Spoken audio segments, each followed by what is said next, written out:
sétimo ano, tudo bem com vocês? Espero que esteja todo mundo bem, aprendendo bastante e se cuidando. Hoje, aula relativa ao dia 30 de outubro e nós vamos ver grandezas inversamente proporcionais. Na última aula, nós vimos grandezas que eram diretamente proporcionais, onde se eu aumento aqui, aumenta aqui. Mas inversamente, nós vamos ver que elas trabalham diferente, onde eu aumento uma grandeza, a outra reduz. E se aqui reduz, aumenta, é porque a primeira diminui. Vamos ver como que isso é possível. Abra lá na página 18 do livro e acompanhe. Maria tem uma piscina em sua casa e para enchê-la há duas aberturas iguais, por meio das quais a água passa e pode ter o fluxo controlado. Considerando que essas aberturas de água têm o mesmo fluxo e enche a piscina em 6 horas, observe que acontece aí 4 coisas, né? As grandezas envolvidas são a quantidade de aberturas funcionando e o tempo gasto para encher a piscina. Quanto maior o número de abertura funcionando, todas elas com a mesma vazão, menor o tempo gasto para a piscina. Se a quantidade de abertura reduz a metade, seria gasto o dobro do tempo para encher a piscina, e se a quantidade de abertura com a mesma vazão de água fosse duplicada, o tempo gasto para encher a piscina seria reduzido à metade. Todas essas informações são um pouquinho complexas, nós vamos destrinchar elas agora. Então ali na tabela nós vemos as aberturas possíveis, né? A gente sabe que só tem 2, mas se tivesse 4, se tivesse apenas uma, se tivesse 12... Observe que quando o número de aberturas aumenta de 2 para 4, ou seja, dobra, a grandeza tempo é reduzida à metade, de 6 horas para 3 horas. Então, vou voltar aqui. Vamos ver sobre a questão da grandeza que aumenta e a outra que reduz. Nós sabemos que tem 2 torneiras para encher essa piscina, e com essas 2 torneiras, com essas 2 aberturas, demora 6 horas. Se eu aumentar as aberturas de 2 para 4, o tempo reduz para 3 horas. Ou se eu aumentar para 12, que aí em uma única hora a piscina está cheia. Porém, se eu abro uma única abertura, demora o dobro do tempo, demora 12 horas. Aí não tem nem graça, né? Você vai fazer um churrasco, tem que abrir meia-noite a torneira para meio-dia estar cheio d'água. Então, continuando, observando, de 2 para 4 dobrou as aberturas e dividiu por 2 o tempo. De 4 para 1, dividiu por 4 e o tempo foi multiplicado por 4. Olha só, tinha 4 torneiras, né? Demorou 3 horas. Com uma única torneira, dividiu por 4 as torneiras. De 3 horas que enchia, foi para 12. Multiplicou por 4. Então, aqui, daqui para cá, aumentou uma grandeza e aqui baixou. E daqui para cá, baixou uma grandeza e a outra aumentou. E no final, multiplicou por 12 o número de torneiras e dividiu por 12 o número de torneiras. E aí vem a descrição do que são proporções inversamente, grandezas inversamente proporcionais. Quando 2 grandezas variam sempre na razão inversa uma da outra, são denominadas grandezas inversamente proporcionais. Quando eu aumento uma, reduz a outra. No caso, quanto mais torneiras, menos tempo para encher a piscina. Quanto menos torneiras, mais tempo para encher a piscina. Tá bom? Lá na página 19, a análise de uma solução. De um rapaz que viaja entre 2 cidades, elas são distantes 360 quilômetros. Ele leva 4 horas para ir e na volta ele vem a 60 quilômetros por hora. Quanto tempo dura a viagem? Veja a seguir umas maneiras diferentes de resolver essa questão. São 3 que tem no seu livro. Eu não separei 3, eu separei apenas 1 ou 2. Vamos ver agora. Primeiramente, velocidade média é calculada da seguinte maneira. Velocidade média é a distância percorrida dividido pelo tempo do percurso. Então, o que a gente pode observar? Ele viajou 360 km em 4 horas. Por quê? Porque ele foi a 90 km por hora. Na primeira hora, transitou 90, na segunda 90, 180, na terceira hora 90, 270, na última hora 90, 360 e totalizou o percurso. Para voltar, voltou a 60 km por hora. Fica a pergunta, quanto tempo ele demorou para voltar?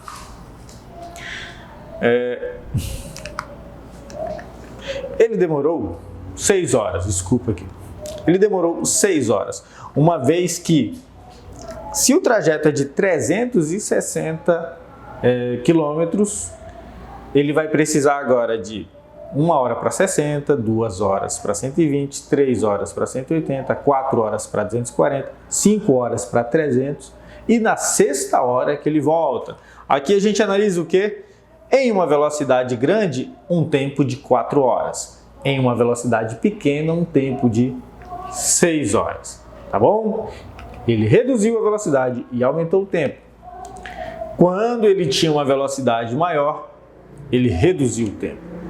Velocidade e tempo são grandezas inversamente proporcionais. E agora sim a gente continua aqui. É a página 20, que trata de grandezas que não são proporcionais. Algumas grandezas são diretamente proporcionais, né? O tempo que você demora fazendo uma obra e o resultado da obra. Quanto mais tempo, maior a obra. Isso é diretamente proporcional, não é isso? O tempo que você demora para chegar em um local a uma velocidade é um tempo específico. A uma velocidade maior, um tempo menor. Isso é inversamente proporcional. E há grandezas que sequer tem relação entre elas, né? Nesse caso aqui é tratado sobre um bebê, a Giovana, que ela nasceu com um mês de vida, ela tinha 49 centímetros e pesava 3,7 quilogramas. Após um certo período, 2 períodos, né? Quando ela chegou lá até 6 meses, ela já tinha outro tamanho e outro peso. O que aconteceu? Triplicou o tempo de vida e a altura dela não triplicou.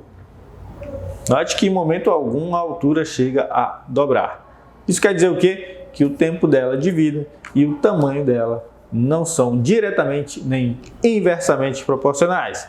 Quando não é possível estabelecer uma relação de proporcionalidade entre duas grandezas, elas são denominadas grandezas não proporcionais. E há várias delas, são grandezas que uma não influencia na outra. O tempo que você passa mascando o chiclete não quer dizer nada sobre a evolução intelectual da sua mente, né? Tem que ir lá saber o tempo que você passa lendo livros, por exemplo. Esse sim pode aumentar o seu conhecimento. Então, vamos ao exercício após ver isso. Acompanhe no telão. Esse é o exercício 1 da página 20. Milena vai ler um livro com 240 páginas. Como pretende ler o mesmo número de páginas por dia, ela organizou um quadro para decidir como fará a leitura. Então, ali na linha de cima, o número de páginas por dia. E embaixo, os dias necessários para ler o livro. Se ela ler 40 por dia, termina em 6 dias. Se ela ler 30, termina em 8. Se ela ler 10 páginas por dia, termina em 24 dias. Se ela ler 15 páginas por dia, ela termina em 16. A pergunta A: as grandezas envolvidas são diretamente, inversamente ou não são proporcionais? Explique sua resposta. E sim, elas são proporcionais, só que de modo inverso. Porque quando uma grandeza aumenta, a outra diminui. Quando ela aumenta o número de páginas, diminui os dias. Ou se você considerar, quando ela aumenta os dias, diminui as páginas. Pode-se dizer das duas formas. Existe uma constante de proporcionalidade para essa situação? Se sim, o que ela significa, o que ela representa? Existe e ela equivale a 240. Ela representa o produto entre as grandezas. Se eu multiplicar 40 por 6 dá 240, 30 por 8 dá 240, 10 por 24 dá 240 e 15 vezes 16 também é 240. E aqui eu ponho uma observação. Razões diretamente proporcionais, a constante já é o inverso, é a divisão entre as grandezas, tá? Quando é inversamente, eu multiplico as grandezas e encontro a constante de proporcionalidade. isso na inversa. Quando eu divido uma grandeza por outra, eu encontro a constante de proporcionalidade. Na direta, é dividindo. Na inversa, é multiplicando. E agora, peço que você vá lá nas páginas 20 e 21, são exercícios semelhantes a essa aula. Lá você não vai se enrolar, não deixa para outra hora, espero que você se divirta. 7º ano, agradeço sua participação e até a próxima aula.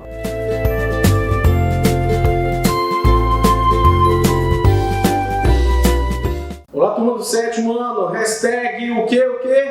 Sextou! Nossa aula de sexta-feira. Nossa aula anterior nós vimos a questão lá das sinopses dos livros, né, que eu pedi para vocês fazerem, e também da autobiografia e também os exercícios do que vocês tinham conquistado.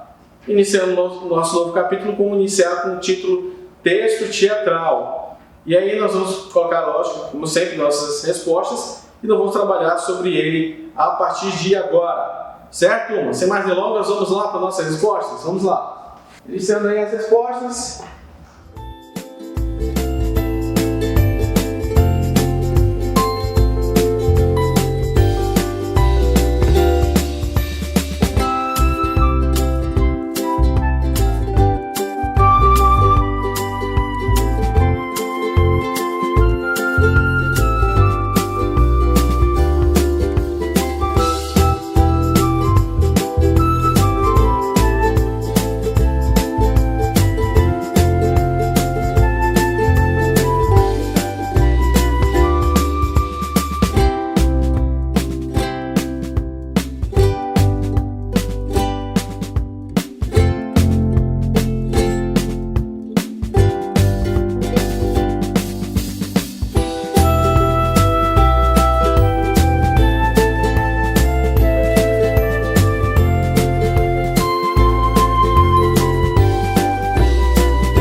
Texto teatral.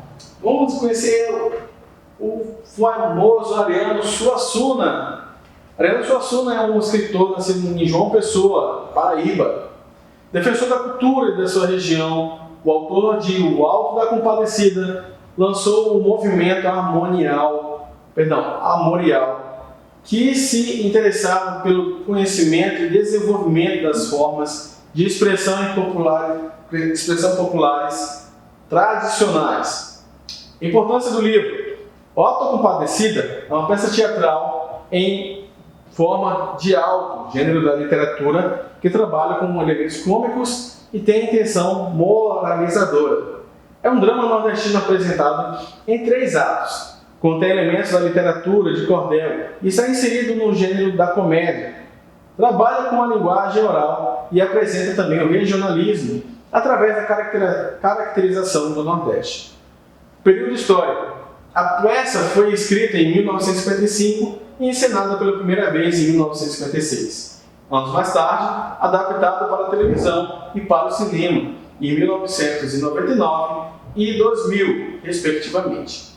Aí tem aí escrito aí embaixo, tá, gente? Ariano Suassuna, nascido em 1927 e morto, infelizmente, em 2014. Bem, no caso aqui você vai ler após essa leitura, essa é justamente uma parte desse livro que ele mesmo criou, que é do Alto da Compadecida. O Alto da Compadecida se tornou um filme que, por sinal, foi um filme muito bom, pois trata de uma região ali voltada para a região Nordeste. Se você, no caso, não teve acesso, nunca assistiu esse filme, eu até indico vocês a procurarem ele. Eu já verifiquei, realmente ele já tem disponível no YouTube. Então, se você puder assistir ele, e eu até indico porque quando você for ler a respeito dessa parte que está descrito no livro, que é do livro do Auto da Compadecida, você vai conseguir compreender o que se está se tratando. Por quê? Porque um texto teatral, ele não trata somente de uma leitura vaga, uma leitura sem sentido. Não. Ele está justamente impondo ali para que quem vai ler, que possa caracterizar e personificar aquilo que está sendo tratado. Então isso é muito importante, tá, gente? Então eu quero que, por favor, você faça essa pesquisa. Como eu falei, já tem ele disponível no YouTube. Você pode assistir. Ele não é um filme muito longo, tá? Ele não é um filme extenso, não. Até por sinal, ele é um filme que fala muito da questão, como eu falei, do regional, mas também com características de sotaque, é lógico que vai ter bastante, e também que se trata também de uma questão muito moral e ética a respeito das pessoas e também da região. Tá? E tem também a questão da religiosidade, que está embutida também nessa história. Então, eu indico para vocês, façam também essas atividades e comecem na página 26, vai até a página 32. Eu sei que ela vai um pouquinho a mais, mas não vou trabalhar isso na próxima aula. Certo, turma? Então é isso. Vamos para a mensagem para finalizar? Vem de novo Saint Piri, que ele diz assim: o mal de quase todos nós é que preferimos ser arruinados pelo elogio a ser salvos pela crítica. Então é isso, turma. Vamos finalizando. Bom final de semana, um abraço virtual e até a próxima. Tchau, tchau.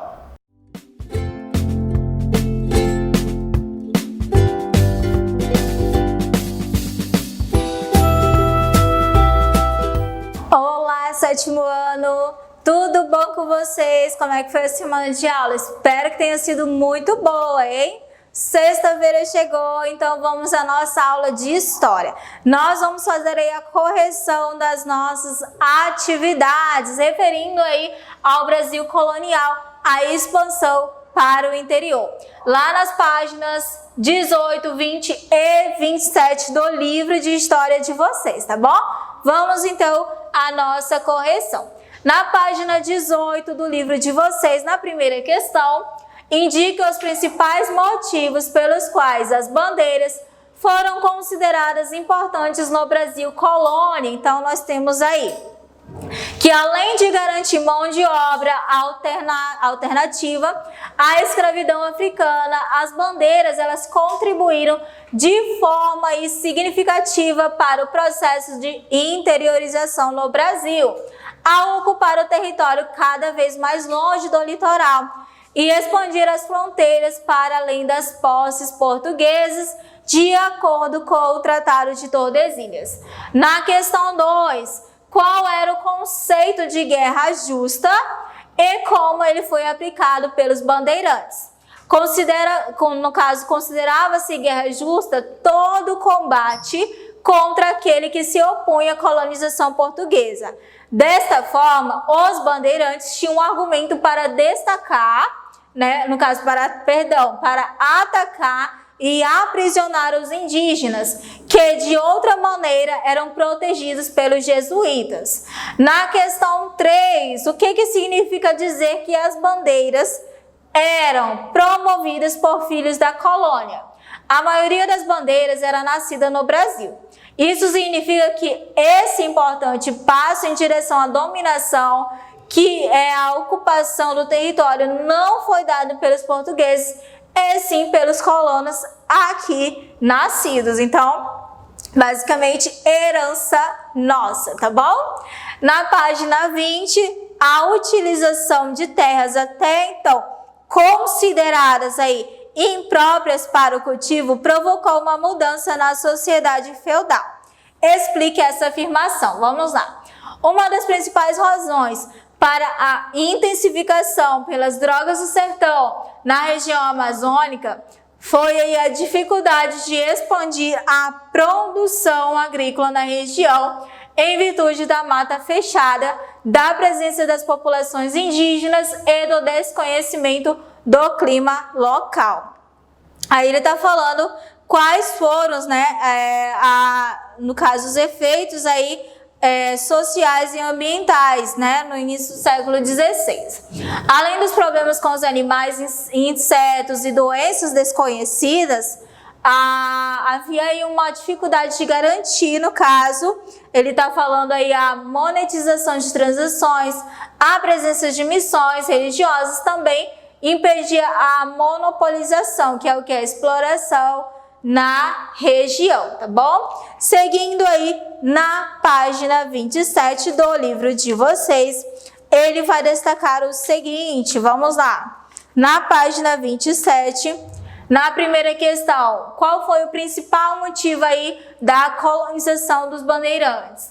O principal motivo para o início das bandeiras foi a necessidade de mão de obra na capitania de São Vicente, que não tinha recursos para adquirir escravizados africanos, que gerou a necessidade de buscar indígenas. Então, muitos dos africanos que eles traziam morriam, fugiam, então eles precisavam de mais mão de obra. Então, para evitar essa questão de, no caso de ir e voltar, né, tinha uma mão de obra aí mais fácil para eles, que era o que? Os indígenas.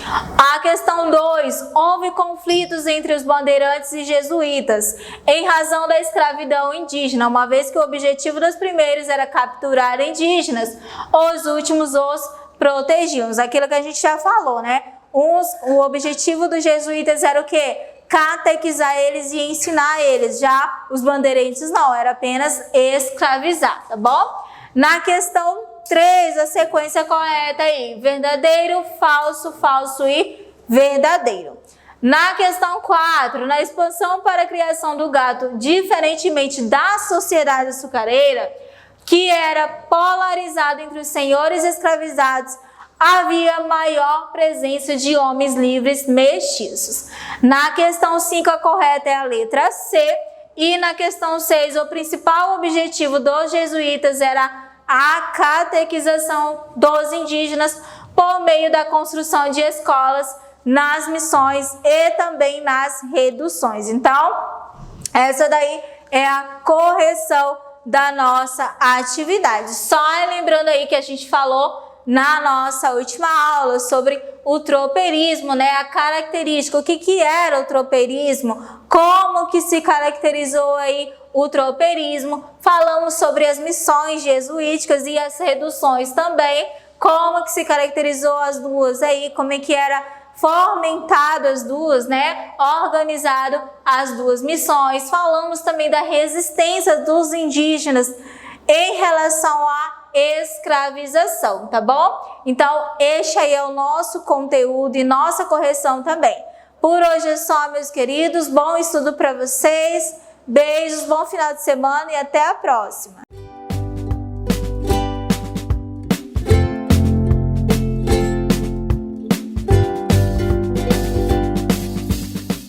Olá, sétimo ano, tudo bem com vocês? Espero que esteja todo mundo bem, se cuidando bastante.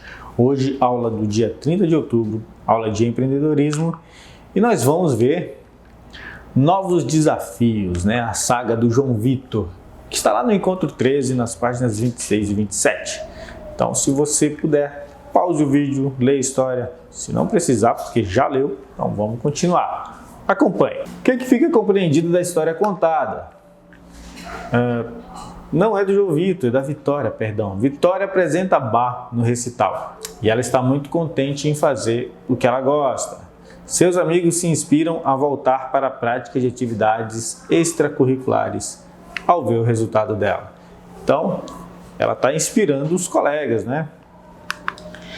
Vitória agora concorre a uma bolsa de estudos na escola de música devido ao resultado do esforço. Ela está indo para um novo degrau. Ela já atingiu um nível de excelência, ela não precisa ficar só nele. Então, por isso, seria interessante ir para a escola de música. O curso oferecido vai durar 3 meses, mas pode ser uma porta de entrada para que ela se torne musicista. Vitória mal pode acreditar, mas está pronta para seguir mais um passo. Seus pais comemoram, abraçando e seguem todos para casa. Então, gente, a Vitória, que se esforçou bastante, que vinha estudando muito, que vinha com outras atividades, deu conta de tudo e colheu os louros da vitória dela. Ela está muito bem. Esse é o fim de ano dela, né? Provavelmente da escola. Espero que o seu fim de ano seja parecido, espero que você tenha se programado bastante, espero que você tenha dado conta dos seus compromissos com você mesmo. Se não esse ano, se prepara para o ano que vem, é importante cumprirmos nossas metas. Agora eu peço que você vá lá nas páginas 67 e 68 do livro didático, lá tem uma atividade relativa a esse assunto e provavelmente não é certeza, vai ser cobrada aí nas atividades do quarto bimestre, que já está bem próximo, então não deixa para depois. 7º ano, agradeço sua participação e até a próxima aula.